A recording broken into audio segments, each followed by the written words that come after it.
പുതിയൊരു വീഡിയോയിലേക്ക് എല്ലാവർക്കും സ്വാഗതം. അങ്ങനെ രാവിലെ ജൽദി എണീക്കുന്നതന്നെ കനക റൂമിൽ നിന്ന് തണുപ്പ് സഹിക്കാൻ വയ്യാതെ പുറത്ത് പോയിട്ടുണ്ടാവും എന്ന് വിചാരിച്ചാണ്ടാണ് കേട്ടോ. അപ്പോൾ എണീറ്റ് നോക്കുന്ന സമയത്ത് ജലജയുടെ സാരിയെല്ലാം മൂടി പൊതിച്ച് കിടക്കുകയായിരിക്കും. അപ്പോൾ ഇഷ്ടാവുന്നില്ല. എന്താ ഇത് എന്നൊക്കെ പറഞ്ഞിട്ട് കനകേനെ തട്ടി വിളിക്കുകയൊക്കെ ചെയ്യുന്നുണ്ടായിരുന്നു കേട്ടോ. അപ്പോൾ എന്താ നിങ്ങൾക്ക് വേണ്ടതെന്നൊക്കെ ചോദിക്കുന്നുണ്ട് കേട്ടോ കനകയാണെങ്കിലും. അതിൻ്റെ ഇടയ്ക്ക് ഞാൻ ഇങ്ങനെ തേച്ച് മടക്കി വെച്ചിരിക്കുന്ന സാരിയാണത്, ഇങ്ങോട്ട് താന്നൊക്കെ പറഞ്ഞിട്ട് അവിടുന്ന് പിടിച്ച് വലിച്ച് അത് വാങ്ങിക്കുകയൊക്കെ ചെയ്യുന്നുണ്ടായിരുന്നു. അപ്പോൾ കനക പറയുകയും ചെയ്യുന്നുണ്ടായിരുന്നു, ഇത്രയും തണുപ്പുള്ള മുറിയിൽ ഒരു പുറത്ത് തരാനുള്ള സാമാന്യ മര്യാദയെങ്കിലും നിങ്ങൾ കാണിക്കണമായിരുന്നു എന്നൊക്കെ പറയാം കേട്ടോ. ഇന്ന് രാത്രി എനിക്ക് എന്തായാലും ഒരു പുറത്ത് സംഘടിപ്പിച്ച് വെച്ചോണം എന്നൊക്കെ ഇങ്ങനെ പറയുകയൊക്കെ ചെയ്യുന്നുണ്ട്. അതുപോലെ അല്ലെങ്കിൽ വീണ്ടും ഞാൻ നിങ്ങളുടെ സാരി ഇങ്ങനെ എടുത്ത് പുതയ്ക്കുന്നൊക്കെ പറഞ്ഞിട്ട് അതൊക്കെ അങ്ങ് ഇട്ട് കൊടുത്തിട്ട് അങ്ങ് പോകുന്നുണ്ട് കേട്ടോ. അപ്പോൾ ജലജയാണെങ്കിലും ആ സാരിയൊക്കെ പിടിച്ചുകൊണ്ട് അവിടെ തന്നെ നിൽക്കുന്നുണ്ട് ദേഷ്യപ്പെട്ടുകൊണ്ട്. പിന്നീട് അബിയുടെ ഫോണിലേക്ക് വെട്ടി സതീശൻ എന്ന് പറഞ്ഞിട്ടുള്ള ആൾ വിളിക്കുന്നുണ്ട് കേട്ടോ. അപ്പോൾ ഇയാളപ്പോൾ എന്തിനാണ് വിളിക്കുന്നതെന്ന് ഓർത്തുകൊണ്ട് അബിയാണെങ്കിലും അവിടെ നിന്ന് അങ്ങ് ഇറങ്ങി പോവുകയും ചെയ്യുന്നുണ്ടായിരുന്നു റൂമിന് പുറത്തേക്ക്. അപ്പം നവ്യ കേൾക്കുമല്ലോ സംസാരിക്കുന്നത്, അപ്പോൾ അങ്ങ് പുറത്തേക്ക് ഇറങ്ങുന്നുണ്ട് കേട്ടോ. അപ്പോൾ എന്തിനാ വിളിച്ചെന്നൊക്കെ ചോദിക്കുന്നുണ്ട്. അപ്പോൾ ആ സമയത്ത് ഇങ്ങനെ ജയിലിലാണ്, എനിക്ക് പുറത്തിറങ്ങണം, അതിൻ്റെ സഹായം ചെയ്തു തരണം എന്നൊക്കെ പറഞ്ഞിട്ടാണ് കേട്ടോ അയാൾ വിളിക്കുന്നത്. അപ്പോൾ ഇനിയൊരു സഹായം ചെയ്തു തരാൻ പറ്റില്ല, അപ്പോൾ നിങ്ങൾക്ക് ഇങ്ങനെ ആവശ്യത്തിൽ കൂടുതൽ പണം ഞാൻ തന്നിട്ടുണ്ട്, എന്നിട്ട് അബിയുടെ കാര്യം നടന്നിട്ടില്ലല്ലോ, അപ്പോൾ അതിനെക്കുറിച്ചൊക്കെ സംസാരിക്കുന്നുണ്ടായിരുന്നു. അപ്പോൾ അതിന് നിങ്ങളുടെ ഏട്ടനെ ആദ്യം കൊല്ലണം, എന്നിട്ട് കാര്യങ്ങൾ നടക്കുള്ളൂ, അയാളാണ് ഇതെല്ലാം കൊളാക്കിയെന്നൊക്കെ പറയുകയൊക്കെ ചെയ്യുന്നുണ്ടായിരുന്നു കേട്ടോ. അപ്പോൾ പിന്നീട് നവ്യയുടെ കാര്യമൊക്കെ ചോദിക്കുന്നുണ്ടായിരുന്നു കേട്ടോ. എൻ്റെ ഭാര്യ അടുത്തുണ്ടോയെന്നൊക്കെ ചോദിക്കുന്നുണ്ട്. അപ്പം നിൻ്റെ ഭാര്യ എന്ന് ചോദിക്കും, ഞാൻ മനസ്സുകൊണ്ട് അവളെ ഭാര്യയാക്കി കഴിഞ്ഞതാണ് എന്നൊക്കെ സതീശൻ പറയുകയും ചെയ്യുന്നുണ്ടായിരുന്നു. അപ്പോൾ എന്നിട്ട് നിനക്ക് അവളെ കൂടെ നിർത്താനൊന്നും പറ്റുന്നില്ലല്ലോ എന്നൊക്കെ അബി കളിയാക്കി കൊണ്ട് ചോദിക്കുന്നുണ്ട്. അപ്പോഴാണ് ഇങ്ങനെ ആദർശിൻ്റെ കാര്യമൊക്കെ പറയുന്നത് കേട്ടോ. അപ്പോൾ അയാളാണ് ഈ കല്യാണം മുടക്കിയെന്നുള്ള ഇതിലേക്ക് സംസാരിക്കുകയാണ്. അപ്പോൾ അതുപോലെ തന്നെ ഇനി എന്തായാലും സഹായിക്കാൻ പറ്റില്ല എന്നാട്ടോ അബി പറയുന്നത്. അപ്പോൾ അങ്ങനെയാണെങ്കിൽ സാറ് ഈ വിളിക്കുന്ന കോളടക്കം റെക്കോർഡാണ്, ഇനി വേറെയും തെളിവുകൾ എൻ്റെ കയ്യിലുണ്ട് എന്നൊക്കെ പറയുകയൊക്കെ ചെയ്യുകയാണ്. പിന്നീട് ഇവരുടെ സംസാരം കേട്ടുകൊണ്ട് നവ്യ അവിടേക്ക് വരുന്നുണ്ട് കേട്ടോ. അപ്പോൾ പെട്ടെന്ന് തന്നെ അബി ഇങ്ങനെ അതുപോലെ ഡീൽ ഉറപ്പിക്കുക എന്നൊക്കെ പറഞ്ഞിട്ട് അങ്ങ് സംസാരിക്കാനുണ്ട്. അപ്പോൾ സതീശന് മനസ്സിലാവുന്നുണ്ട് ആരോ അടുത്ത് വന്നിട്ടുണ്ടെന്ന്. അപ്പോൾ ജിലേബിയാണോ, ഒന്ന് ഫോൺ കൊടുക്കുമോ എന്നൊക്കെ ചോദിക്കുന്നുണ്ട് കേട്ടോ. ആരോ അടുത്ത് വന്നിട്ടുണ്ടെന്ന് മനസ്സിലായി, ജിലേബി ആണെങ്കിൽ ഒന്ന് ഫോൺ കൊടുക്കുമോ എന്നൊക്കെ ഇങ്ങനെ ചോദിക്കുകയാണ് കേട്ടോ.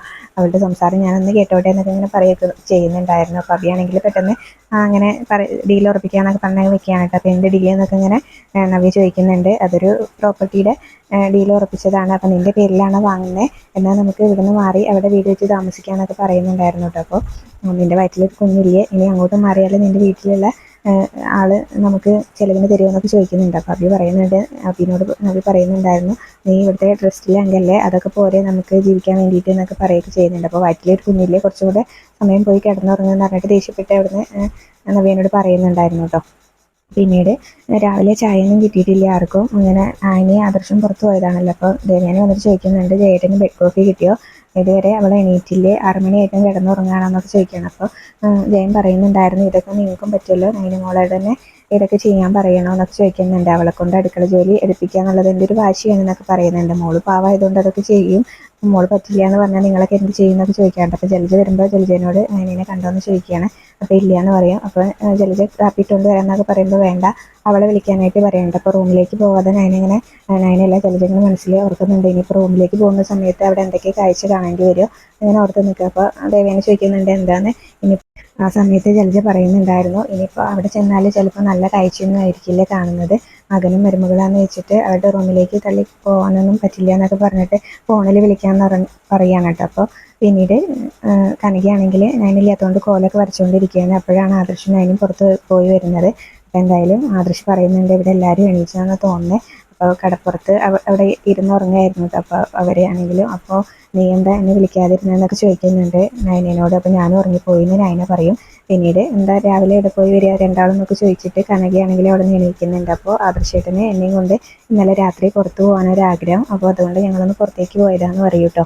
അപ്പോൾ കനകയാണെങ്കിലും പറയുന്നുണ്ടായിരുന്നു, മോൻ്റെ കൂടെ പുറത്ത് വന്നാലും മോൾക്കൊന്നും സംഭവിക്കില്ല എന്ന് നന്നായിട്ട് അറിയാം, അതുകൊണ്ടാണെന്ന് പറയും. അപ്പോൾ നൈനയാണെങ്കിലും ആദർശിനെ പൊക്കി പറയുന്നുണ്ട് കേട്ടോ. എൻ്റെ ആദർശേട്ടൻ ഇങ്ങനെ സൂപ്പർ അല്ലേ എന്നൊക്കെ പറയുകയൊക്കെ ചെയ്യുന്നുണ്ടായിരുന്നു. പിന്നീട് കനക പറയും, മോള് വരയ്ക്കുന്ന അത്രയും കോലൊന്നും ശരിയായിട്ടുണ്ടാവില്ല, എന്നാലും മോളെ കാണാത്തതുകൊണ്ട് ഞാൻ വരച്ചാണെന്ന് പറയും. അപ്പോൾ ആദർശ് പറയും നന്നായിട്ടുണ്ട് എന്നൊക്കെ പറയും കേട്ടോ. അപ്പോൾ അങ്ങനെ അമ്മയുടെ കയ്യിൽ നിന്നാണല്ലേ ഇവിടുത്തെല്ലാം പഠിച്ചെടുത്തതെന്നൊക്കെ പറയും ഇങ്ങനെ കനകയോട് കേട്ടോ. അപ്പോൾ നിങ്ങൾ രണ്ടുപേരും അകത്തേക്ക് ചെല്ല്, എന്നൊക്കെ കുളിച്ച് ഫ്രഷ് ആയിട്ടൊക്കെ വാന്നൊക്കെ പറഞ്ഞിട്ട് അവരെ ഒന്നങ്ങ് പറഞ്ഞയക്കുന്നുണ്ട് കേട്ടോ.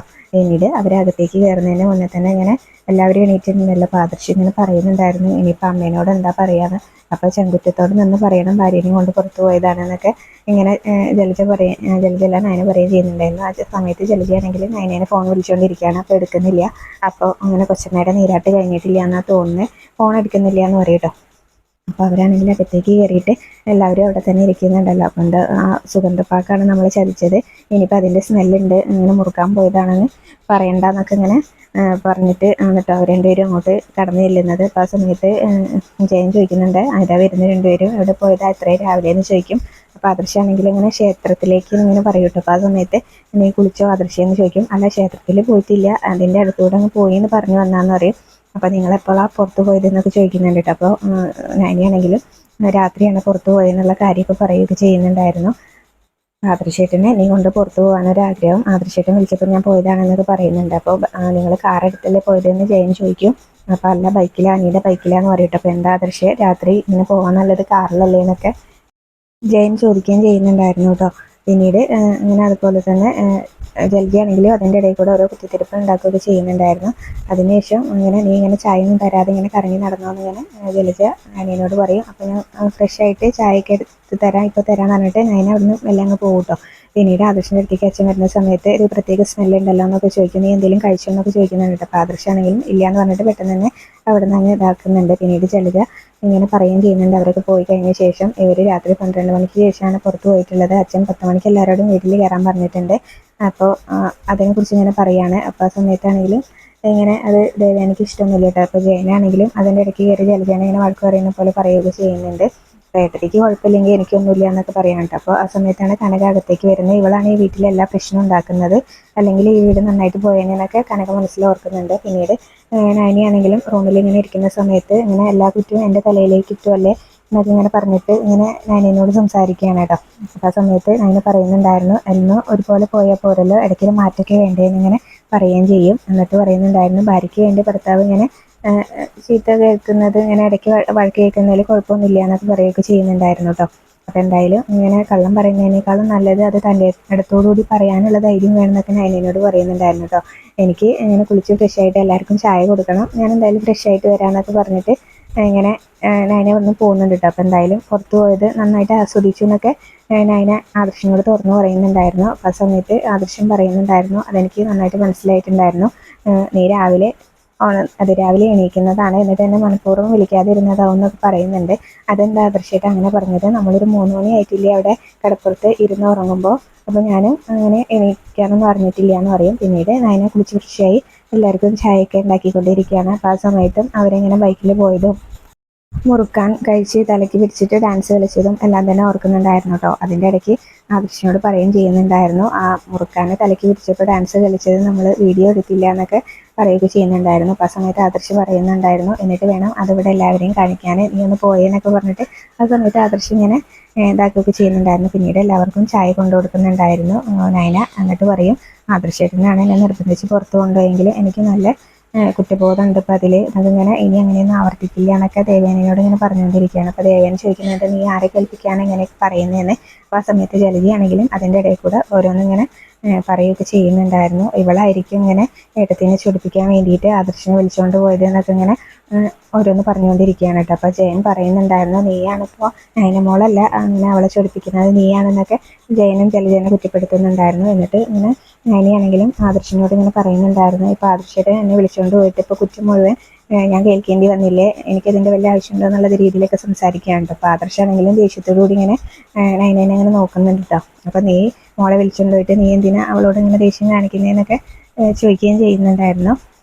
അപ്പോൾ അതുപോലെ തന്നെ പിന്നീട് ജലജ പറയും ഇനിയിപ്പോൾ അവർ പുറത്ത് പോയാൽ ചിലപ്പോൾ ഒരു 5 ദിവസത്തിന് വീട്ടിലേക്ക് വന്നില്ല എന്ന് വരും എന്നൊക്കെ പറഞ്ഞിട്ട് ഇങ്ങനെ ദേവേനെ ഇങ്ങനെ ഇതാക്കി വിടുന്നുണ്ട് കേട്ടോ. അപ്പോൾ ആ സമയത്താണെങ്കിലും മുത്തശ്ശി ജലജനോട് മിണ്ടാണ്ടിരിക്കാനൊക്കെ പറയുന്നുണ്ട് കേട്ടോ.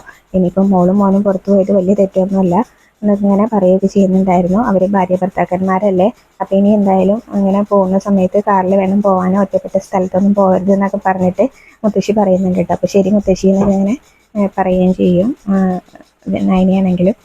അതിനുശേഷം നയനിയാണെങ്കിലും ഇങ്ങനെ ഓർക്കുന്നുണ്ടായിരുന്നു, എനിക്ക് ഇങ്ങനെ കള്ളം പറയാൻ നാവ് പോകുന്നില്ല, പക്ഷേ എന്നാലും ആദർശേട്ടൻ എന്തെല്ലാം കള്ളങ്ങളാണ് ഇങ്ങനെ പറയുന്നത്, എന്നെ ഇങ്ങനെ ഭാര്യയായിട്ട് കണക്കാക്കാതെ എൻ്റെ മുന്നിൽ അഭിനയിക്കുകയും ചെയ്യല്ലേ, അപ്പോൾ ഇതൊന്നും അത്ര വലിയ തെറ്റൊന്നുമല്ല എന്നിങ്ങനെ നയന മനസ്സിലോർക്കുകയും ചെയ്യുന്നുണ്ട്. പിന്നീടും ജലജ ഇങ്ങനെ ഓരോന്ന് പറഞ്ഞുകൊണ്ടിരിക്കുന്ന സമയത്ത് മുത്തശ്ശി വഴക്ക് പറയുന്നുണ്ട്, ചൂടുള്ള ചായയല്ലേ നയനമോൾ കൊണ്ട് തന്നിട്ടുള്ളത്, അപ്പോൾ അതിൻ്റെ മുന്നിൽ വീണ്ടും ഇങ്ങനെ പറഞ്ഞുകൊണ്ടിരിക്കണമെന്ന്. അപ്പോൾ അതൊക്കെ കേൾക്കുന്ന സമയത്ത് ദേവയാനിക്ക് ഒക്കെ ഭയങ്കര സങ്കടമായിട്ട്, അപ്പോൾ ആദർശാണെങ്കിലും എന്തൊക്കെയോ ചിന്തിച്ചുകൊണ്ട് നിൽക്കുകയാണ്. അവിടെയാണ് ഇന്നത്തെ എപ്പിസോഡ്.